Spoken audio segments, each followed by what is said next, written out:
menyebabkan sebarang usaha asimilasi berlaku antara kaum. Perbezaan penempatan juga merupakan faktor pembentukan masyarakat majmuk di Malaysia.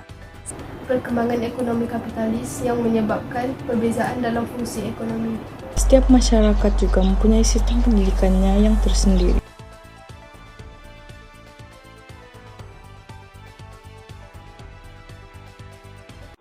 Salam sejahtera dan selamat pagi. Terima kasih kerana bersama kami di TV Pelangi. Saya Elysian Tenelingo akan melaporkan berita pada pagi ini bersama rakan saya.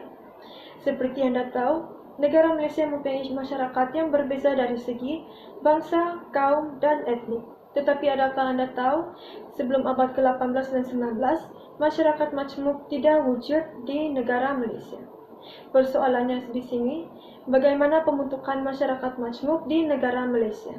Marilah kita sama-sama mendengarkan faktor-faktor yang mewujudkan masyarakat majmuk di negara Malaysia. Juraida, silakan. Baiklah, terima kasih saya ucapkan kepada Cik Elysia.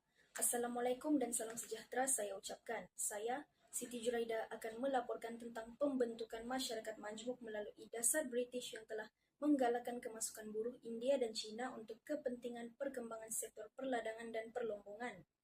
Dari sudut pandangan orang Cina, perkembangan ekonomi yang pesat dan pertapakan modal asing di tanah Melayu, terutamanya dalam sektor perlombongan biji timah, telah menarik minat mereka untuk datang ke negara ini. Manakala, penghijrahan kaum India pula adalah disebabkan masalah ekonomi dan sosial di negara mereka sendiri, seperti pertambahan penduduk yang pesat sehingga tidak seimbang dengan keluasan tanah pertanian, bencana alam seperti banjir, kemarau, dan kebuluran yang kerap berlaku telah mendorong mereka untuk berhijrah ke tanah Melayu. Pada awal abad ke-20, perkembangan pesat perusahaan getah di tanah Melayu telah meningkatkan lagi keperluan tenaga buruh. Justru, dasar British inilah yang menggalakkan kemasukan buruh-buruh India akibat perkembangan revolusi perindustrian dan permintaan tenaga buruh yang semakin tinggi. Melalui dasar British, kegiatan ekonomi menjadi berbeza bagi setiap kaum. Orang Cina bekerja sebagai pelombong, orang India pula bekerja sebagai pekerja ladang dan buruh jalan raya, manakala orang Melayu kekal sebagai nelayan dan petani. Baiklah, saya akan serahkan hebahan seterusnya kepada Cik Natasha. Baiklah, seterusnya saya Nurul Natasha binti Muhammad Nazri akan membuat laporan berkenaan perbezaan fungsi ekonomi. Antara faktor yang mendorong pembentukan masyarakat majmuk di tanah Melayu ialah perkembangan ekonomi kapitalis yang menyebabkan perbezaan dalam fungsi ekonomi. Perbezaan fungsi ekonomi membawa kepada pengalaman kaum mengikut kegiatan ekonomi masing-masing. Perkembangan ekonomi komersial didorong oleh imigran Cina yang terlibat dalam bidang perniagaan dan perlombongan biji timah.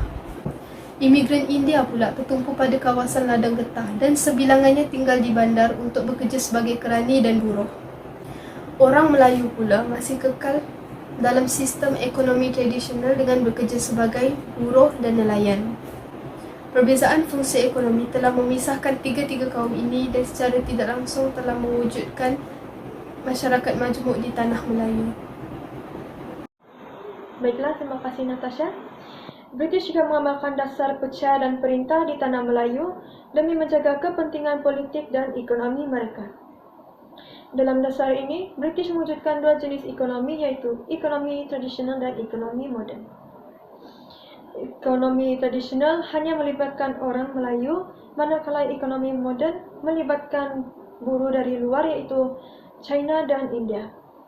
Ketika kemasukan pelabur luar dan penghijraan golongan buruh dari China dan India, British tidak menggalakkan sebarang usaha asimilasi berlaku antara kaum India, China dan Melayu di tanah Melayu pada masa itu. Asimilasi adalah gabungan atau proses sosial dalam kalangan manusia yang mempunyai latar belakang budaya yang berbeza. Sebab British tidak ingin asimilasi berlaku adalah bimbang masyarakat Melayu terpengaruh dengan pengaruh luar dan kemungkinan akan melahirkan penentang dalam masyarakat Melayu.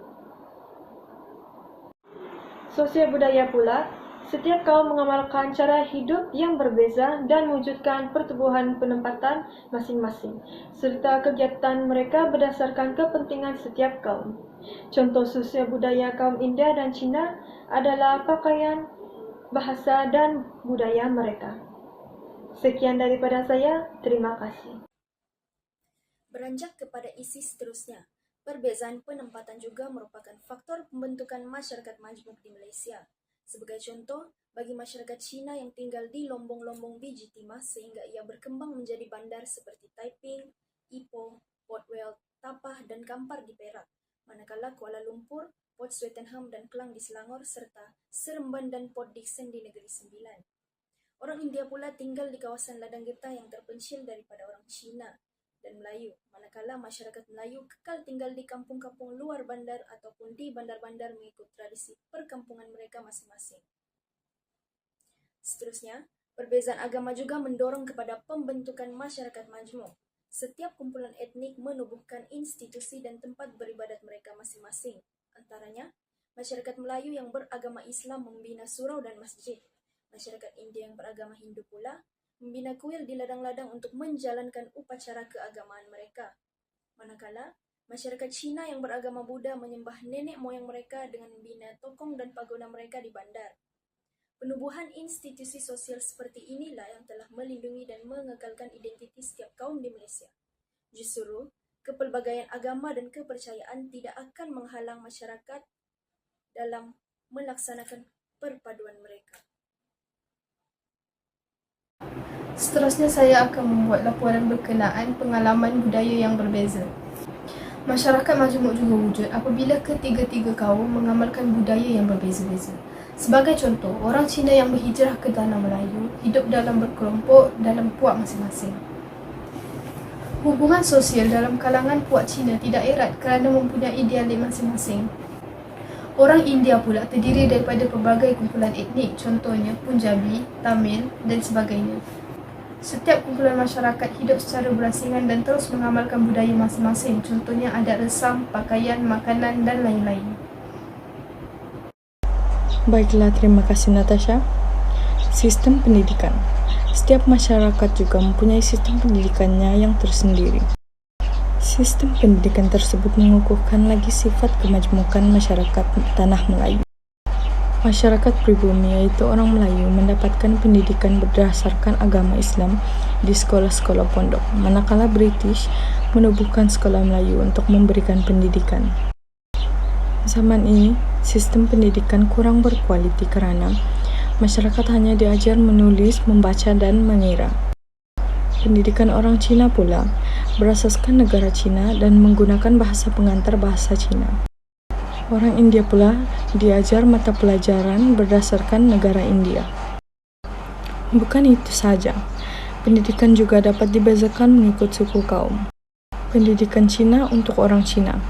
Buku-buku dan gurunya dari negara Cina. Kebanyakan sekolah Cina dibina di kawasan pelombongan yang kemudiannya menjadi bandar. Sekolah Tamil pula dibina untuk anak-anak kaum India yang tinggal di kawasan ladang getah. Buku-buku dan guru-gurunya dibawa dari India. Manakala pendidikan Melayu hanya untuk orang Melayu. Perbezaan ini mewujudkan masyarakat majmuk di tanah Melayu. Kesimpulannya, pembentukan masyarakat majmuk di Malaysia bermula apabila kemasukan migran daripada luar. Proses ini berterusan sehingga penjajahan British di tanah Melayu. Oleh itu, wujud masyarakat berbilang kaum, ras, etnik, dan bangsa di Malaysia.